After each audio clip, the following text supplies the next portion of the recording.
Tout au long de l'histoire de l'humanité, d'innombrables batailles et guerres ont eu lieu.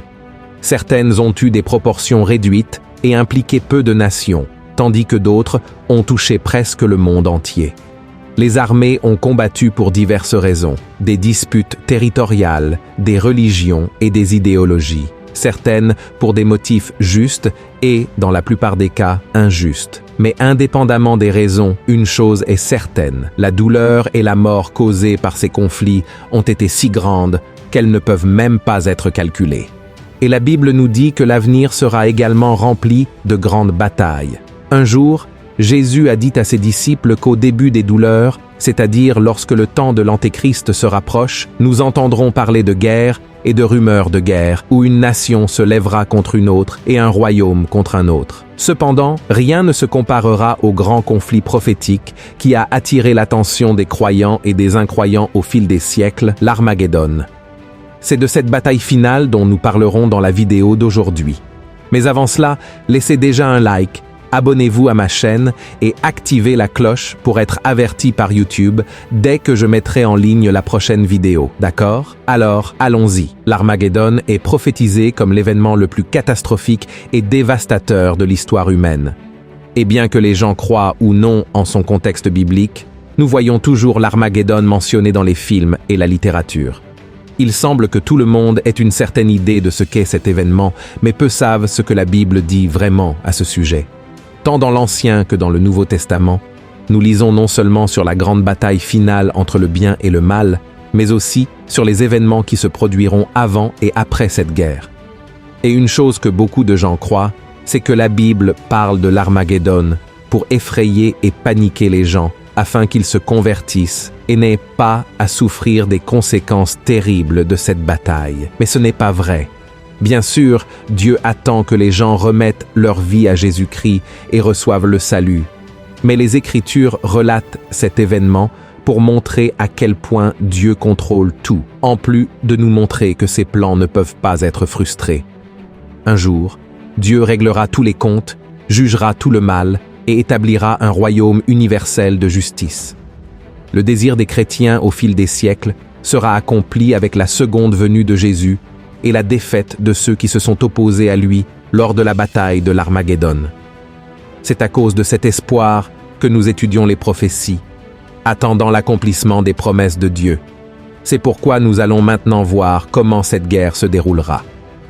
La Bible dit que pendant les derniers jours du règne de l'Antéchrist, Dieu déversera sur la terre sa colère, avec des plaies et de la souffrance pour tous ceux qui l'ont renié et continuent sur les mauvais chemins. Pourtant, malgré cela, les nations ne se repentiront pas et blasphémeront contre son nom. Alors, à la fin des 7 années de la grande tribulation, Israël sera encerclé sur le mont Megiddo par les nations qui se sont jointes à l'Antéchrist. Dans le livre de l'Apocalypse, l'apôtre Jean nous raconte que les dirigeants du monde entier se réuniront pour la bataille du grand jour du Dieu Tout-Puissant, au lieu appelé Armageddon. Avant de continuer, il vaut la peine de réfléchir à la raison pour laquelle Dieu a choisi le mont Megiddo pour cette bataille. Le mot Armageddon vient du livre des Juges, chapitres 4 et 5, dans l'Ancien Testament. À cette époque, le peuple de Dieu était petit face aux ennemis, mais dans la bataille qui a eu lieu sur le mont Megiddo, ils sont sortis victorieux. Ainsi, l'Armageddon est le symbole de toutes les batailles où les Israélites étaient inférieurs à leurs ennemis, mais ont reçu le salut du Seigneur.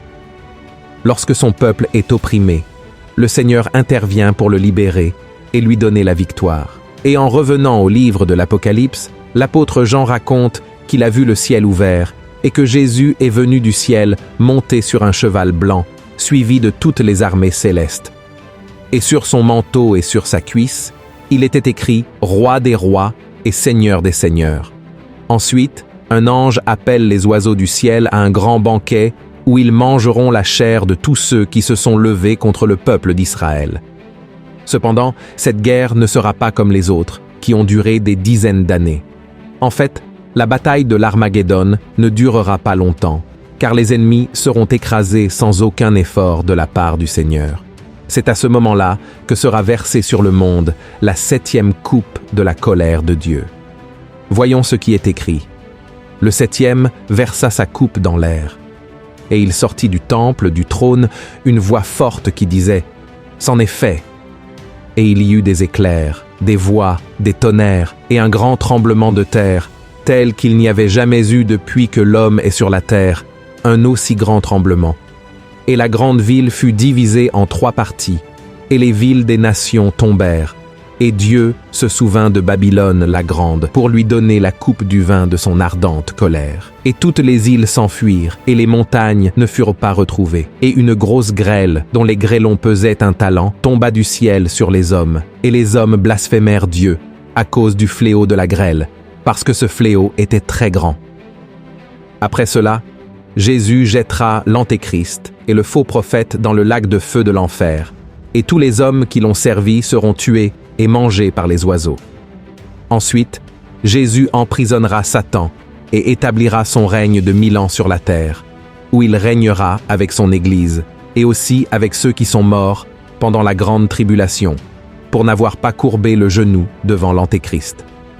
Ce règne de 1000 ans de Christ contredit l'idée présentée dans les films et les livres selon laquelle l'Armageddon est la fin du monde. Il ne marquera pas la destruction de notre planète comme beaucoup le croient, car selon la Bible, la terre est la demeure éternelle de tous ceux qui ont reconnu Jésus comme leur sauveur et ont fait la volonté du Père.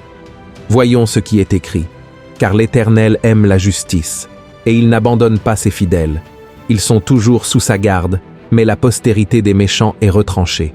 Les justes posséderont le pays, et ils y demeureront à jamais. Il est important de rappeler que ce monde sera complètement renouvelé, afin que le peuple de Dieu y habite éternellement.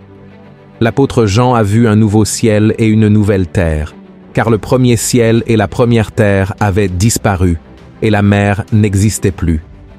Cela montre à quel point Dieu est puissant, car il purifiera ce monde que Satan a tenté de détruire en enlevant tous les effets du péché. L'Armageddon n'est pas non plus la destruction de l'humanité, car une grande multitude de serviteurs de Dieu, des tribus d'Israël, survivra. Et bien que la Bible utilise le mot « monde » à plusieurs reprises pour désigner la terre, ce mot fait également référence à notre société perverse et à tout ce qui va à l'encontre de la parole de Dieu. C'est dans ce sens que l'Armageddon marquera la fin du monde, c'est-à-dire la fin de la corruption du péché. La Bible raconte encore qu'après les 1000 ans du règne de Christ, Satan sera libéré de sa prison et tentera pour la dernière fois de vaincre Jésus et son peuple. Cependant, il sera vaincu et jeté dans le lac de feu, où l'Antéchrist et le faux prophète seront déjà. Ensuite, tous les morts se réuniront devant le Seigneur pour être jugés, et ceux dont les noms ne seront pas inscrits dans le livre de vie seront également envoyés en enfer, où ils resteront pour toute l'éternité. Et tu te demandes peut-être, quand tout cela va-t-il se produire, pasteur? Bien que nous voyions tous les signes de la fin des temps, aucun de nous ne sait exactement quand ces choses arriveront. L'important est de rester ferme avec Jésus chaque jour. Tu vas faire face à de nombreuses difficultés, problèmes et tentations pour abandonner les voies du Seigneur. Mais le ciel t'attend, alors tiens bon et ne renonce pas, car Christ a promis qu'il serait avec toi jusqu'à la fin des temps. Et lorsque toi, qui as servi Jésus ici sur terre, seras avec lui, tu seras récompensé par une joie qui ne finira jamais, car dans la gloire éternelle, il n'y aura ni douleur ni souffrance. Amen. Maintenant, je veux prier pour toi. Si tu n'es pas sûr de ta salut à cause de tes échecs et péchés, je veux te dire qu'aucun de nous n'est digne d'entrer dans le ciel. Nous devons nous repentir de nos péchés et croire que le sacrifice de Jésus sur la croix a été suffisant pour les payer et nous pardonner, car Jésus est saint et n'avait aucun péché. La Bible dit qu'il est devenu malédiction à notre place, afin qu'aujourd'hui nous puissions être pardonnés, restaurés et sauvés le jour du jugement. Alors, mon frère, si tu peux, ferme les yeux et remets ta vie maintenant à Jésus. À travers une prière sincère, déclare que Jésus est le Seigneur et que tu as besoin de sa miséricorde. Amen. Prions. Seigneur mon Dieu et mon Père, je veux te présenter, mon Père, la vie de chacune de ces personnes qui ont écouté ce message, qui reconnaissent que les temps touchent à leur fin et que nous devons être fermes avec toi pour être enlevés, pour être devant toi. Ô mon Dieu, au nom de Jésus, pardonne nos péchés. Seigneur, nous avons tant de faiblesses. Chaque jour, nous péchons. Nous manquons la cible. Mais nous sommes ici, Seigneur, te demandant pardon et déclarant de notre bouche que Jésus-Christ est notre seul Seigneur et Sauveur. Il est notre tout. Il est le prix payé pour nous. Ô Jésus, nous t'adorons, nous te remercions, car nous ne le méritons pas, nous ne sommes pas dignes de ton amour. Mais tu as choisi de nous aimer, tu as choisi de nous pardonner, et nous n'avons aucun moyen de te rendre cela, car rien de ce que nous faisons ne peut obtenir ton faveur.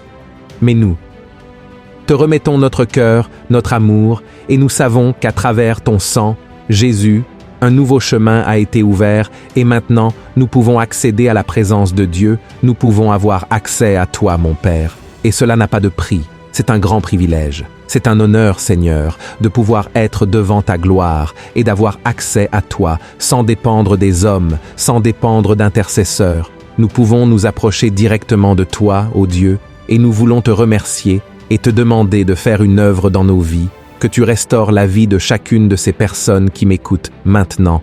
Seigneur, ta parole dit que si nous suivons Jésus, nous ne marcherons plus jamais dans les ténèbres. Et combien de personnes sont maintenant, mon Père, dans les ténèbres du péché, esclaves de mauvais désirs, de mauvais sentiments.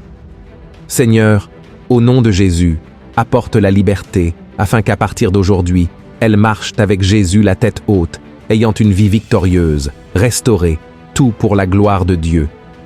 Ô mon Père, nous te louons pour cette opportunité, et nous te demandons de rester avec nous tous les jours de notre vie. Au nom de Jésus, je prie et je te remercie. Amen. Gloire à Dieu. Mon cher frère, si tu as aimé ce message, partage-le avec tes amis et abonne-toi à ma chaîne. Que Dieu te bénisse.